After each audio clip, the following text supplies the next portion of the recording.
Serendipity. What a beautiful word, conjuring part serene sailing with a hint of good-natured fun.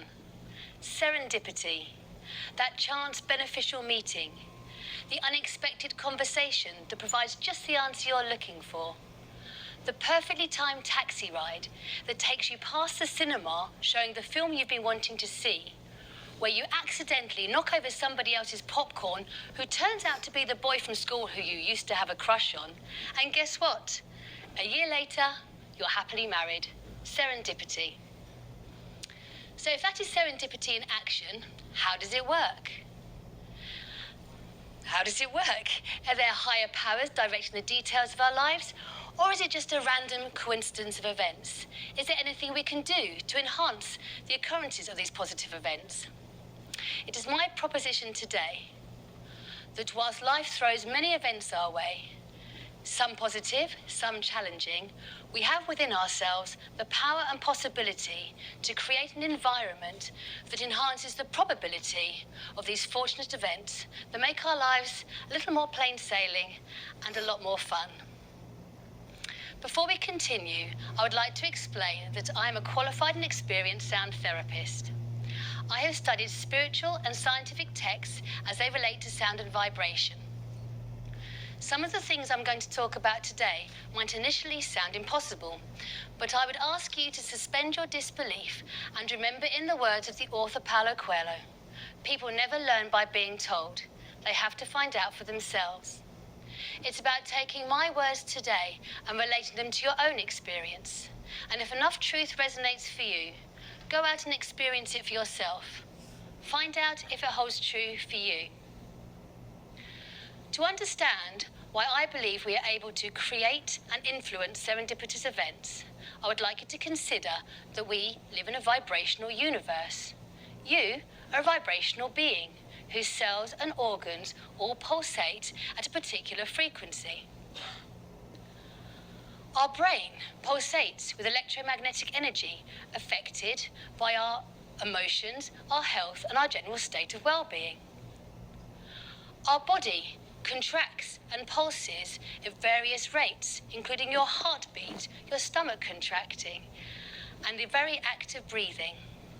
Together, they make up you, a composite of frequencies, and so we each vibrate to our own personal tune. Disease, depression, negative behaviour patterns. These are all symptoms of our body and mind being out of tune, quite literally. Not only do our bodies vibrate on a cellular level, these vibrations do not end with the skin, but instead continue out into space on a vibratory continuum, being connected by an energy field or a matrix of waves. I'd like you to rub your hands together really fast and then hold them a couple of millimeters away from each other. Can you feel a slight resistance? That is energy. Nikola Tesla said, if you want to find the secrets of the universe, you need to think in terms of energy, frequency, and vibration. If an energetic force is struck at the same resonant frequency as another object in a vicinity, the vibrations will cause the second object to begin vibrating. In terms of how you experience the world, the energy and vibration you give off is met and reflected back. We can feel this on an emotional level when we say that somebody's on our wavelength or we feel in tune with a personal situation. Why is this important? Well, if your internal vibration is one of anxiety, depression, anger, the life experience you have may very well provide you with people and situations that reflect this back at you, thereby reinforcing the feeling and so creating a circuitous negative experience of life. It's a bit like tuning into different radio waves. Depending on what frequency you emit, will decide on what station you pick up. Therefore, if we can raise and enhance our internal vibration, we can create a situation that reflects back a more positive experience of life. So, how do we create that shift? Ancient teachings' view of how the world is created is through sound. Whilst the truth of these views can be debated, what is clear from modern research, sound can at the very least affect matter. In the 18th century, Ernest Chladni put sand onto a glass plate and vibrated it with a violin bow. The sand was pulled into creative and beautiful symmetric patterns. This work has been continued with the invention of the cymoscope by John Reed, who uses water as a surface membrane in which to imprint sound and create a digital representation of sound and vibration. In the following video clip, you will see the sound and vibration as represented on the cymoscope of a singing bowl, much like the one I have here.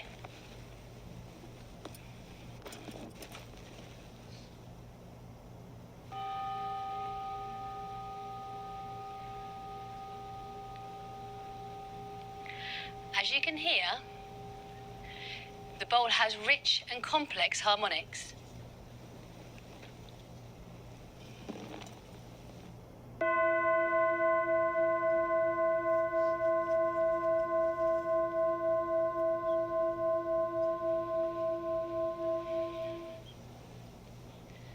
Notice the symmetrical shapes and the similarities to those found in sacred geometry and within the harmonious shapes found in nature.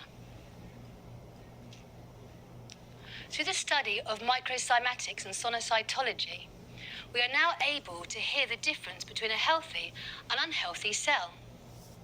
According to Gardner Snook of Manchester University, the difference between a healthy cell and a cancerous cell is like two very large orchestras all playing their instruments at the same time. But in the cancerous orchestra, the tuba is horribly out of tune.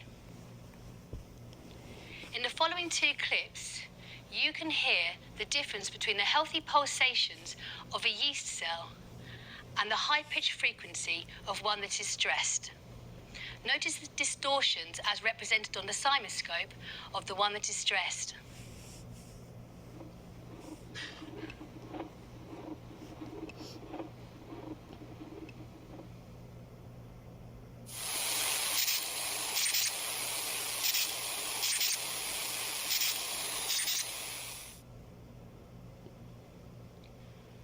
Through the latest experiments using microcymatics, it has been suggested that through the principle of entrainment, whereby a more powerful frequency causes a weaker frequency to synchronize with it, we can excite the membrane of a cell into coherent geometrical patterns. Therefore, if we direct harmonious sound towards our bodies, we are able to bring our cells into their own optimum frequency. Not only do we vibrate on a cellular level, our consciousness, our thoughts and emotions all have their own energetic imprint. Masaru Emoto, in his book The Secret Life of Water, exposed water to harmonious sounds, healing thoughts and prayer, as well as dissonant music and negative thoughts. He then froze the water and took photographs of the water crystals. The water that had been exposed to the harmonious sounds and the healing thoughts and prayer created beautiful and geometric water crystals, and those that didn't were misshapen or not present at all. Many scientists and philosophers have pondered, where does consciousness and our thoughts arise from? Whether you believe this is from a God-given source or from somewhere deep inside the brain, latest research has discovered that it is through our bodily responses to it, is in quantum vibrations found in microtubules within brain neurons. Therefore, as we have already found out, if by by putting harmonious thoughts into our brains, we can turn our perceptions and our thoughts from chaos to beauty. We've all used music to calm and energize ourselves, whether it is dance music on a Saturday night or down-tempo jazz on a Sunday. Pachelbel's Canon was my go-to when in the throes of teenage angst. I have subsequently discovered that the perfect fifth harmonic, as found in Baroque music, is one of the most healing harmonic arrangements there is, being both expansive and stable. By creating a steady rhythm through the use of Baroque music, toning a single vowel, or through the use of a gong, a Himalayan bowl, or through a mother singing a lullaby to her child, a steady rhythm can be created that allows the mind to latch onto it, slow down, and relax. The left and right hemispheres of the brain begin to resonate to a steady rhythm, bringing together the more linear left side with a more emotional and creative right. The subconscious and unconscious minds become aligned. Unresolved issues are released, and you become more vibrationally coherent and increasingly powerful.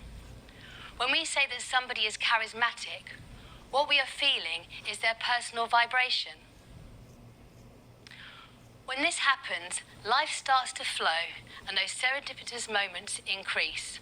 Why? Einstein quoted as saying, "We cannot solve problems using the same kind of thinking we had when we created them." By creating a more coherent and harmonizing on our bodies and our thoughts, we can change our thoughts and change the way we perceive the world. We start to see the world through a truthful lens, being curious of the opportunities presented to us. We respond creatively to situations, taking action that perhaps others might not, and perhaps we have not done in the past. It is at this moment, those serendipitous moments that seem so random and elusive, start to become more frequent and expected. Because not only are we tuned into a more enjoyable radio station, we become less passive and more active at steering our course, whereby we can live a life more expansive and increasingly joy-filled. Thank you for listening.